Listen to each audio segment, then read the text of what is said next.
Can you hear me when I speak? Yes, we can hear you, and everybody else can.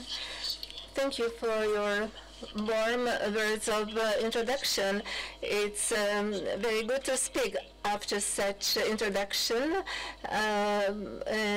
Normally I need glasses and when I read something, but there's good light here, so I do not need glasses. I prepared a short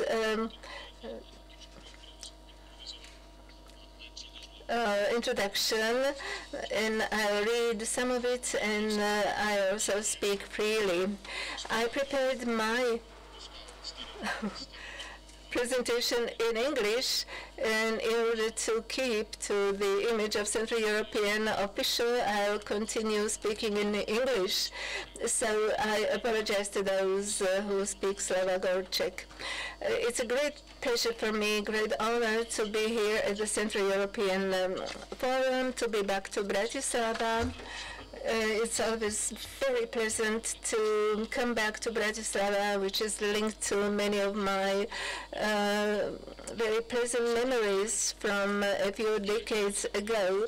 But I have to say that everybody who is living in the Czech Republic and was born at the time of the Czechoslovak Republic loves coming to Slovakia and learning about Slovakia, because Slovakia is the country that was part of our own, but after then we split, but now in the European Union we are together again.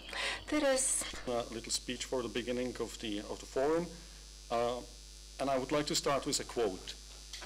This is a quote from a letter that Ernst Bertram, who was a professor of literature at the University of Cologne at the time, he sent to his friend Thomas Mann. This was in May 1933. Now, why he's sending the letter? Ernst Bertram has participated in the ceremony of burning un-German literature at the university's monument to the fallen soldiers. Burning of the un-German literature was quite a popular pastime at the time. And he is expressing a feeling of satisfaction to a certain extent. He is saying, I have prevented the books of my other friend, literary critic Friedrich Gundolf, from being burned. But I did not, unfortunately, save those of Thomas Mann. But anyway, he expresses the peace of mind with which he attended this act of faith. Now, Thomas Mann replies to him several months later, and he writes, "Dear Bertram, live well in your national glass house, protected from the truth through brutality."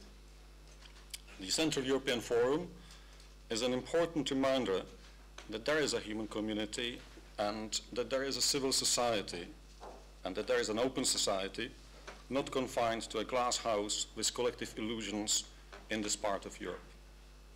We are often told that there are no values but the values of our own community, that being pragmatic is more important than being humane.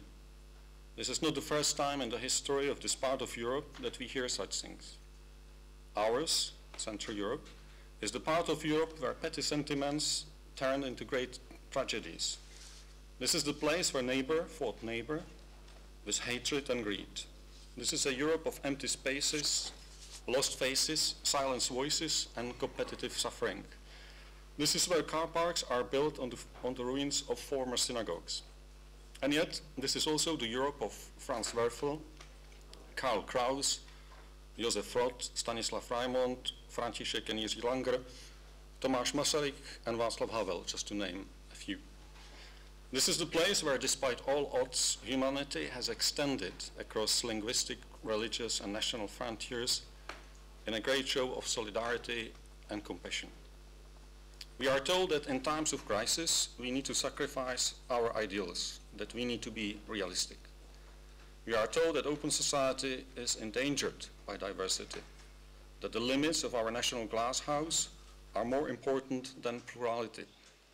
And here, we must insist that hospitality is above one's fears, that the values are universal, and that they extend to all human beings, and that life in truth cannot be replaced by life in ignorance and selective morality.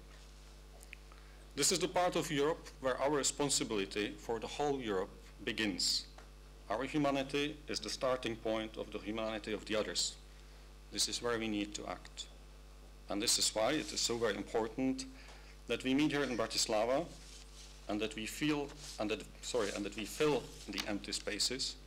We bring back the faces which disappeared and the voices that were silenced. We bring back the rich palette of humanity, which was once a defining feature of this part of Europe.